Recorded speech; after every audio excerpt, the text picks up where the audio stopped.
On parle à présent de sport et nous sommes ce soir avec Salah Eddine Gakou. Bonsoir Salah Eddine, bienvenue. Alors on va commencer par du football et dans 210 jours exactement, c'est le coup d'envoi de la Coupe d'Afrique des Nations en Côte d'Ivoire et ce samedi, il y avait une journée de qualification. Oui, cinquième journée des éliminatoires pour cette CAN 2023 qui va jouer en 2024. Quelques résultats en tableau avec des surprises, même beaucoup de surprises.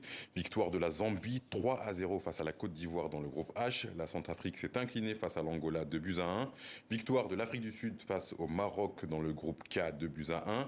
Guinée équatoriale s'impose face à la Tunisie 1-0. Et le Bénin-Sénégal, le match se joue actuellement. Il y a un but partout entre les deux équipes au stade de l'Amitié. Et comment ça se présente pour ceux qui accueillent les éléphants, la Côte d'Ivoire? C'est jamais rassurant de perdre 3-0 à 6 mois d'une compétition. Ce qui est plus inquiétant, c'est que le sélectionneur n'a toujours pas trouvé la bonne formule. Et il reste peu de matchs, très peu de matchs pour se préparer. En tout cas, le public ivoirien attend mieux, beaucoup mieux. À domicile, pas le droit à l'erreur pour les éléphants. On parle toujours des qualifications et demain, il y a un match choc. Match de la peur entre le Gabon et la République démocratique du Congo. Une rencontre qui va se disputer du côté de Franceville. La RDC est dernière du groupe avec 4 points. Les Gabonais sont premiers avec 7 points. Les Congolais doivent ramener quelque chose du Gabon s'ils veulent espérer une qualification. On va écouter le sélectionneur des Léopards, Sébastien Desabre.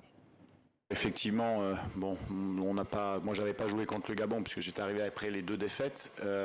Mais si le Gabon a pu s'imposer en RDC, je pense que nous on peut s'imposer au Gabon. Voilà, c'est un match de foot.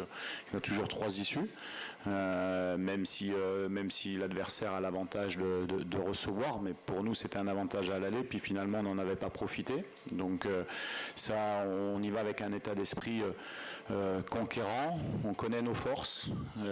On va se livrer dans la bataille. Je l'ai dit depuis le début, on commence une qualification. Nous, on n'a que 4 matchs. Les autres en ont 6. On a su faire le nécessaire sur les dernières dates FIFA en Mauritanie parce qu'on aurait pu être éliminé déjà depuis. Donc ça nous laisse une chance supplémentaire et on va y aller avec un état d'esprit de se dire qu'au final, on n'a rien à perdre. Voilà, on n'a rien à perdre et alors on n'a rien à perdre. Bien sûr que la qualification est importante, mais on va se livrer. On va se livrer, on verra demain. On verra tout ça demain. Allez, on va parler de tennis à présent avec une belle performance pour une Africaine. Elle est égyptienne, elle s'appelle Mayar Sharif. Mayar Sharif qualifiée pour la finale du tournoi WTA de Valence. Elle s'est imposée face à Nadia Podoroska en 2-7, 6-1, 6-3. En octobre dernier, à Parme, la joueuse de 27 ans est devenue la première égyptienne à remporter un titre sur le circuit. Bonne chance pour demain à Mayar Sharif. Voilà, bonne chance pour demain. On verra tout ça demain. Et puis, pour terminer cette chronique, on va s'intéresser à une autre femme du sport, Fatma Samoura, la secrétaire générale de la FIFA. La Sénégalaise qui a annoncé son départ à la fin de l'année 2023. Fatma Samoura qui est arrivée en mai 2016. Elle est devenue la première femme et première non-européenne à devenir numéro 2 de l'instance mondiale du football. Fatma Samoura aura 61 ans en septembre prochain. Elle souhaite consacrer plus de temps à sa famille. Rejoindre la FIFA a été la meilleure décision que j'ai prise dans ma vie. Je suis heureuse d'avoir dirigé une équipe aussi diverse, a notamment déclaré la Sénégalaise dans le communiqué de la FIFA. Merci Salah Eddine. À demain.